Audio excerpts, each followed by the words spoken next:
మిత్రులందరికీ శుభోదయం. పిల్లల్లాంటి పెద్దల్ని ఎంతగానో ఉత్తేజపరుస్తూ ఆలోచింపచేస్తూ, చిన్నపిల్లలకైతే వారిలో ఆలోచన రేకెత్తిస్తూ తమని తాము పెంపొందింప చేసుకునే ఎన్నో ఆసక్తికర విషయాలను తెలియచేస్తూ, ఈ కథలలో పాత్రలలాగా మనం కూడా మానవత్వాన్ని మంచిని అలవర్చుకుని జీవితంలో ఉన్నత స్థానానికి ఎదగాలి అని ఆలోచింపచేసేలా, చక్కని నీతిని ప్రబోధించేలా వ్రాయబడినటువంటి చిన్న కథలను, పూర్తి కథలను రోజు విడిచి రోజు వింటున్నాం కదా. అందులో భాగంగా ఈరోజు మనం శ్రీ కందర్పమూర్తి తాతయ్య గారు రచించినటువంటి సరస్వతీపుత్రుడు అనే చిన్న కథల సంపుటి నుంచి 32వ కథగా ఎవరి జీవితం వాళ్ళది అనే కథ విందాం. కథ పేరు ఎవరి జీవితం వాళ్ళది. విస్తారంగా పెరిగిన జామ చెట్టు మీద ఉడుత ఒకటి దోరగా ముగ్గిన జాంపండును ముందు కాళ్లతో పట్టుకుని తింటోంది. ఆకు మీద వాలిన దోమను చూసి పట్టుకోవడానికి అటుగా వచ్చిన ఒక ఊసరవెల్లి అంటే తొండ ఉడుత చేతులను జాంపండును చూసి అదేమిటి అని అడిగింది ఆశ్చర్యంగా. దీన్ని జాంపండు అంటారు, తీయగా ఉంటుంది, నువ్వు తిను అంటూ అందివ్వబోయింది. లేదు, మేం మాంసాహారులం, కీటకాలు పురుగులే మాకు ఆహారం, ఇటువంటివి తినకూడదు అంది ఊసరవెల్లి. ఒక ప్రాణిని మరో ప్రాణి చంపుకు తినడం పాపం, అవి మనలాగే జీవరాశులే కదా అని సానుభూతిని ప్రదర్శించింది ఉడుత. ప్రకృతిలో జీవరాశులు ఒకదాని మీద మరొకటి ఆధారపడి జీవనం సాగిస్తున్నాయి. అందరూ మాంసాహారులైనా కష్టమే, అందరూ శాకాహారులైనా ఇబ్బందే.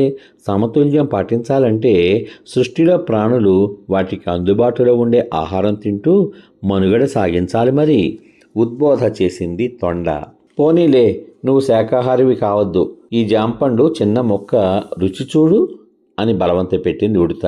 ఇష్టం లేకపోయినా ఉడత మాటను కాదనలేక చిన్న జాంపండు మొక్కను అందుకుని నోట్లో పెట్టుకుని కొరికి, అవును, తీయగా రుచిగా ఉంది ఈ ఫలం, మెత్తగా ఉండే చిన్న చిన్న కీటకాలను పురుగులను మింగేటువంటి నాకు ఈ జాంపండు మొక్క తింటుంటే అదోలా ఉంది.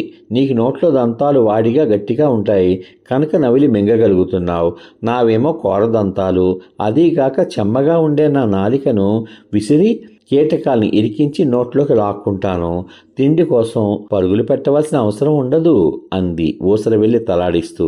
మాటల సందర్భంలో ఏమిటి, నీ వీపు మీద నల్లగా 3 గీతలు కనబడుతున్నాయి, తోక కూడా కుచ్చుతో పొడవుగా కనబడుతోంది అనుమానం వెలుబుచ్చింది తొండ. మేము రామభక్తులమట. త్రేతాయుగంలో మా పూర్వీకులు శ్రీరాముల వారు లంక మీద యుద్ధానికి వెళ్ళినప్పుడు వానర సైన్యం బండరాళ్లను సముద్ర జలాలలో బాటగా వేస్తుంటే ఈ పొడవైన కుచ్చుతోకను సముద్ర జలంతో తడిపి మెత్తటి ఇసుకను దారి పొడవునా జల్లారట. మా పెద్దల సేవను మెచ్చి శ్రీరాముడు ఆప్యాయంగా చేతి వేళ్లతో వీపు మీద నిమిరారట. అప్పటినుంచి ఆ చేతి వేళ్ల గుర్తులే మా వీపుల మీద ఉండిపోయాయి.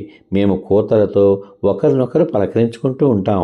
ఊసరవెల్లి యొక్క సందేహం తీరుస్తూ, నీ తల వీపు నిండా అలా ముళ్ళుగా ఉన్నాయేమిటి అని అడుగుతూ, తల కూడా ఆడిస్తున్నావు అని తన మనసులోని మాటను బయటపెట్టింది ఉడుత. ఊసరవెల్లి తల ఆడిస్తూ, త్రేతాయుగంలో జరిగిన రామాయణంతో మా జాతికి సంబంధం ఉంది.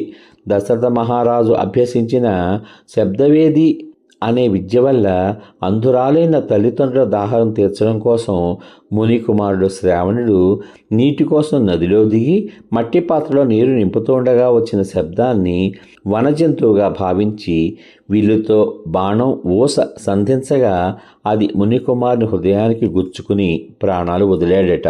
జరిగిన పొరపాటును గ్రహించి మహారాజు మునికుమారుని విగత శరీరాన్ని తీసుకుని అంధ వృద్ధ తల్లిదండ్రుల వద్దకు రాగా వాళ్ళు విషయం తెలుసుకుని కోపించి, నువ్వు మాలాగే పుత్ర శోకంతో మరణించు అని శపిస్తూ శ్రావణ కుమారుని హృదయంలో దిగిన బాణం ఊసను పైకి లాగి, మా కుమారుని మరణానికి కారణమైన నువ్వు తల భారంతో శరీరమంతా ముళ్లతో రంగులు మార్చి వనజీవిగా క్రిమికీటకాలు భుజిస్తూ బతకమని శాపమిచ్చారట.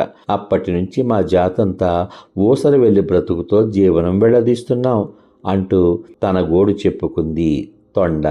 సమాప్తం. కథ విన్నారుగా. కథ పేరు ఎవరి జీవితం వాళ్ళది అంటే ఏమిటో అనుకున్నాను, కానీ ఈ కథ చదవడం ద్వారా 2 మంచి విషయాలు మనకి తెలిసాయి.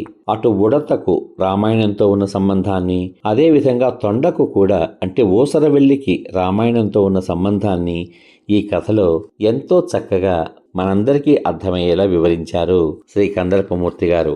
కథలు కేవలం విజ్ఞానాన్ని పంచడానికే కాదు, పురాణ విజ్ఞానాన్ని కూడా పంచడానికి పనికొస్తాయి అన్న రీతిలో వ్రాయబడిన ఈ కథ వారి నైపుణ్యానికి మచ్చుతునక. ఈ కథ ద్వారా మనకింతకాలం తెలియని 2 మంచి విషయాలను తెలియచేసిన శ్రీ కందర్పమూర్తి తాతయ్య గారికి హృదయపూర్వక ధన్యవాదాలు తెలియచేసుకుంటూ, మళ్ళీ రేపటి భాగంలో మరో మంచి ఆణిముత్యం లాంటి కథతో మీ ముందుకు వస్తాను. అంతవరకు సర్వే జనా సుఖినో భవంతు. శుభమస్తు. స్వస్తి.